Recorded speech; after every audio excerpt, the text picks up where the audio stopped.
Assalamualaikum. Jadi hari ini kita akan belajar adab dan akhlak untuk tahun 5. Nama saya Ustazah Syahira.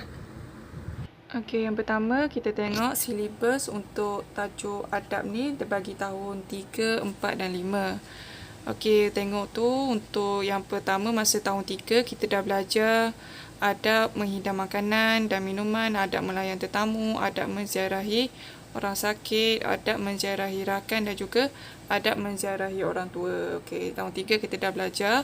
Untuk tahun 4 juga kita dah belajar adab berjalan, adab bertanya, adab dalam keluarga, adab bergaul dengan jiran, adab menziarahi kematian dan kubur, adab keramaian dan juga adab berhujah.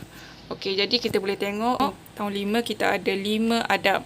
Yang pertama, adab ketika bekerja, adab berjual beli, adab ketika bermain, adab dengan pemimpin dan yang kelima adab bermesyuarat.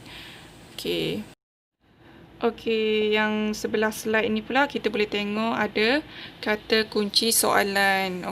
Untuk tajuk adab ni kita akan belajar setiap tajuk tu ada pengertian dia, ada maksudnya. Yang kedua, kita akan ada ciri-ciri. Contohnya, ciri-ciri orang yang soleh. Yang ketiga tu, kita akan belajar juga. Yang ketiga, kita boleh belajar juga kelebihan tentang sesuatu adab tu. Dan juga seterusnya, kita akan belajar kesan terhadap apa yang kita telah belajar. Terdapat juga dalil-dalil Al-Quran dalam tajuk yang kita pelajari. Last sekali kita akan belajar juga tentang akibat dan keburukan tentang sesuatu adab yang kita tak laksanakan. Jadi untuk tajuk adab ni kita akan belajar semua ni dan biasanya soalan akan keluar. Untuk kata kunci soalan ni biasanya soalan akan tanya apakah pengertian adab ketika bekerja. Jadi dia akan bagi satu soalan tu apa yang dia highlightkan. Contohnya pengertian ataupun apakah maksud. Ataupun soalan lain, apakah kelebihan adab dalam berkeluarga. Untuk contoh soalan yang seterusnya. Nyatakan kesan jika anda tidak mengamalkan adab ketika berhujah. Jadi awak kena nyatakan apakah kesan jika awak tak berhujah dengan baik.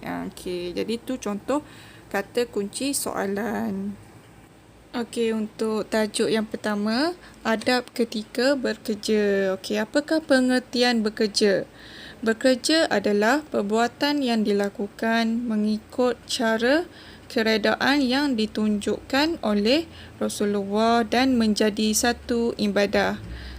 Jadi maksudnya bekerja ni adalah untuk mencari keredaan dan juga yang telah diajar oleh Rasulullah dan juga menjadi satu ibadah. Kita buat satu pekerjaan ni untuk mendapat pahala. Contoh, ada yang bercita-cita untuk menjadi polis, guru, doktor. Jadi bekerja ni semua untuk mencari keredaan. Keredaan siapa? Keredaan Allah. Dan juga ni semua telah diajar oleh Rasulullah untuk kita amalkan pekerjaan tu dengan baik.